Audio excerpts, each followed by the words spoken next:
In today's video, I will reveal all of the balance changes coming in June in Clash Royale. You should really watch until the end because this will be really important for you to know which decks you should upgrade next. Also guys, if you enjoy this type of content, always want to be up to date in Clash Royale, make sure to subscribe, use code Morten, give a fat like, let me know what you guys think about the final balance changes. First one will be the Ice Wizard, and as you know already if you watched my last video, Ice Wizard no changes. They changed the spawn radius from 2.5 tiles to 3 tiles. I can actually show you in game how it will look.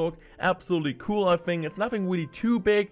I don't really think it's gonna change too many interactions because the old Ice Wizard was also able to kill off all of the swarm troops because like skeleton army, minions, minion horde. But there will be one slightly change, and this change will be that the Ice Wizard is actually able to target troops over the bridge. This is kind of the only real change it's like kind of see. Also maybe against graveyard, at example, when your opponent's playing a graveyard, you might hit like 2 or 3 skeletons more. These are like the only real interactions I think about. So Ice Wizard gets a small buff.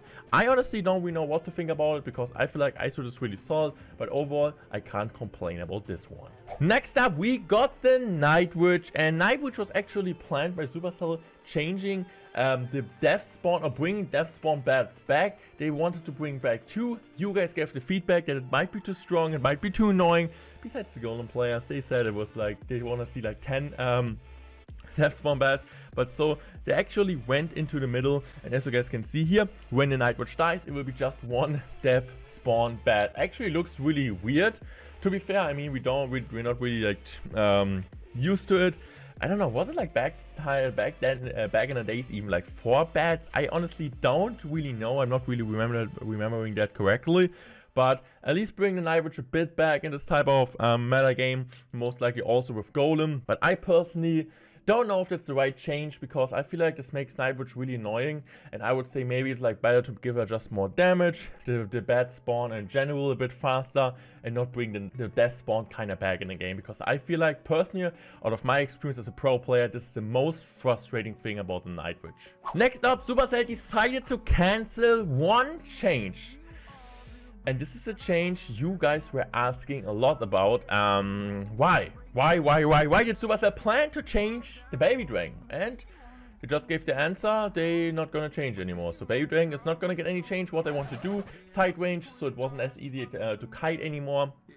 So, an example, you play your Baby Dragon, this is like skeletons, but you play your Baby Dragon to the right side. Your opponent's gonna play like troops like skeletons. The skeletons won't pull that Baby Dragon that easy anymore. So this was the change planned, but they didn't decide to do it because a ton of people just gave the feedback. Why the heck would you change Baby Dragon? Baby Dragon is just really solid overall. Also, another cartridge got like cancelled from Supercell, which I was like pretty curious about because I didn't expect that. Is a card which is currently one of the most used cards, and I think would really allow the meta to change a lot. It's about the Poison Spell.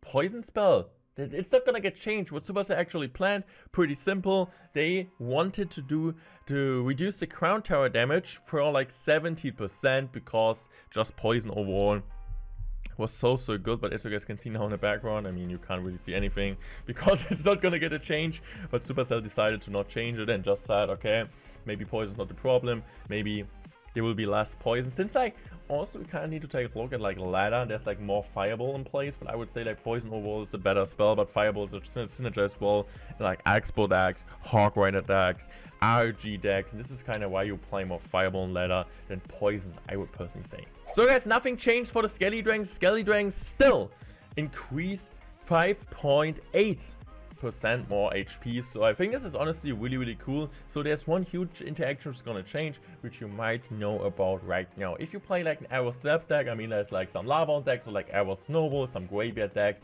Arrow Snowball, Arrow Zap, they do kill Skelly Dragons right now, but they won't after the changes. So this is really something you need to keep in mind, guys. You need to have a fireball in your deck to kill the Skelly Dragons, or like lightning rocket. I mean, pretty obviously, right? Also, the increased spacing will be still there. I don't actually know if it's like currently in game there, but it should be, right? It should be in game because the Night Witch was also there, but they kinda changed also the spacing, which I personally think is a really cool change. I don't really know if it's gonna change too much since Fireball will be still able to kill that, but it will be 1.5 tiles instead of 1 tile. I mean, it doesn't look spaced. Maybe I'm just dumb, but okay, perfect. Thank you so much. Maybe it's not gonna work out there, but I think you guys kind of saw it in my last video. This is kind of the change Supercell wanted to do with the scale ranks, or will do with the scale ranks. So the spacing just basically means the troops are not as close together as they are currently. This is just the thing they decided to do. Next up, we got the Battle Healer, and Battle Healer will still receive the buff Supercell planned. And I feel like a ton of you guys are really scared about that. I honestly don't know if we should be too scared about that. I just think this is a really interesting change. A change which a ton of you guys and also a ton of pro players requested to the Wizard. That every time you play the Battle Healer, as you guys can kind of see here, every time you play the Battle Healer, you're able to kind of heal up troops. So an example on defense, it can be really strong, right? You have like a 1 HP troop, like bridge spam, at example. I feel like Battle Healer might be really good at bridge spam, and you're just gonna play it in front of your Ice Wizard and or like E-Wizard, at example, in front of your Night Witch, and kind of heal it up in this way. I feel like it will put in the Battle Healer in a really good conversation in bridge spam, but it won't be really too good. It won't be like broke, because the heal effect is not as broken as you might think. But what Supercell actually says is his spawn heal amount. It's like 2 times the heal on attack, 50% of heal spirit, 2.5 tiles, and this is really interesting. I mean, it's really hard to kind of say how broken Battle Healer will be. I personally think it will be not too broken, but also Supercell is kind of saying about that is the Battle Healer now does a heal on spawn, equivalent to around 2 times her normal heal on attack, and 50% of the heal of heal spirit with the radius of 2.5 tiles. With this change, players can find more use for the card other than just supporting a big push. And I feel like this is kind of what Supercell wants to go away from, which they're also like mentioning for such a long time, which is like about the E-Golem and Battle Healer deck. They just think like Battle Healer itself is a card they really want to have in the game. For 4 elixirs, a mini tank, it gets outclassed by Dark Prince, Ghost, Mighty Miner, and so on. Nobody really thinks about this card currently as a mini tank, so this is kind of what they're doing. They're planning with that, and I think this is honestly not a bad idea, but let's see how it will work out in game. So guys, as you guys can see here, in the next one will be the Goblins. Nothing changes there. I mean, it changes something there, but not something compared to the balance change, which I was showing earlier, which was like about getting a feedback in. Is about the deployment delay, minus or like plus 50%. So instead of having a deployment delay from 0.1 second, it will be 0.2 seconds.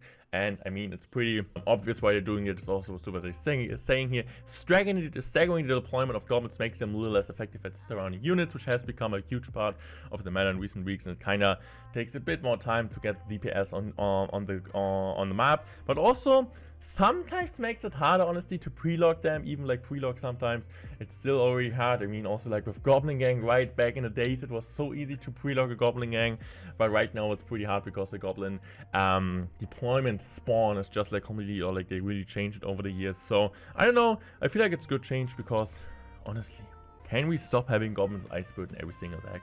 Next up will be the Ice Bird, just like really small, really, what means small, just a really simple classic change. I mean, with Ice Bird it's pretty simple. Currently 1.3 seconds freeze duration will be changed to 1.2 seconds, which kind of means minus 7.7% length, and honestly it makes sense, right? It makes sense. It's just broken right now, the combination between a Mighty Miner, Ice Bird, Goblins, right? You see the Miner Poison, you see the Log Bait, you see it also in Hawk Rider decks and Royal Hawk stacks, just so broken. So I think like changing both of the cards is a really good step in the right direction, and let's see how big of a change it will be. But Ice Bird, Goblins, there's no need right now to play Skeletons or Fire Spirit. You get just way too much value for 3 elixir together in any deck. Next up, we got the Mighty Miner, and Mighty Miner gets a change. I think the first change was planned a bit bigger than this one, but what they're actually doing is HP reduction. So minus 2.2% less change, or will be the change. So basically on level 11, currently it's like 2.3k HP, and it will be, as you guys can see here in the background, 2,250 HP. Saying it like that, I think it's pretty simple. So I mean, it's pretty obviously right why Mighty Miner is so broken. I know if it's gonna change too much. There are currently some interaction with like Packer and so on. I don't really know how they're gonna change. But honestly, Mighty Miner itself, it's so broken. But let's see how it's really gonna change. I feel like Mighty Miner was also just that broken because of the Ice Bird and the Goblins. So let's kind of find out. My Ice Bird and Goblin change might be making the Mighty Miner like a lot worse. And also with the own nerf the Mighty Miner will get. So I don't know if the Mighty Miner will still be one of the top 3 champions after the update. We kind of need to find out, because even just like a small thing, minus 2.2%, it can be in a game like Clash Royale have like a big impact on the game. Next up, the death spawn Goblin Hut spawn spear goblins gets changed. As you guys know, this is like still coming in with the next update, and I feel like I'm pretty happy about that. So basically, instead of having like one death spear goblin, so when you kill the Goblin Hut, currently there are 3 coming out, which is absolutely annoying. There will just 1, which gives like you the opportunity to just let it go. Because right now it's like, okay, you're playing a poison on the Goblin Hut, the Goblin Hut is dying, you always need to defend the 3 goblins, because otherwise the opponent gets a damage advantage. You're kind of, I mean, it's like a +1 trait, but 4/5 poison on top of the Goblin Hut, but at the same time it's also like a minus or like a negative damage trait, so this kind of thing. So I personally think that's really great, because Goblin Hut also just a annoying card. And now guys, we're coming to the final card which Supercell added because of your feedback, and this is absolutely incredible. I need to find the card first. It's about the Phoenix. Yahoo! Finally! So I will tell you now what it's all about. The Phoenix hit speed. Once again, the hit speed. Always the hit speed. I know. Do we need another hit speed, or it's just like the death spawn? I would say the perfect thing for me would maybe a bit less damage, and also just remove the death damage. I think it's just like completely broken, like pushing back troops and so on, and like killing lava puffs and so on. I don't know, like almost killing lava puffs, but killing like skeletons and so on just feels broken. So instead of having it 0.9 seconds, the new value will be 1. So the hit speed a bit smaller. I know how much it's going to change, to be fair, but this is kind of what Supercell is saying here. As you guys can see, the hit speed 1 second instead of 0.9. Did I say 0.1? I mean 0.9, and it will be 1, as you guys can see here in the background. To start updated stats afterwards. What Supercell is actually saying about that is larger changes were still required to reduce the use and win rate of the Phoenix, which continues to be really high. I don't know. Can you let me know in the comment section how many changes did the Phoenix get? I feel like I'm every single time like talking about the Phoenix. I feel like there is already at least the 5th change, might be the 6th or 7th. I don't know, but let me know what you guys think about those changes. So we got 1, 2, 3, 4, 5, 6, 7, 8, 9 changes, a bit more than usually. Normally we got like 6, 7. So I don't know, let me know what you guys think about that. Really important for you guys to know. This balance change will come out in 2 days. So at Tuesday I will also show you guys some decks with the best card combinations about the new balance change update. So make sure to subscribe, make sure to use Critical Moment Shop, and I wish you a happy good day.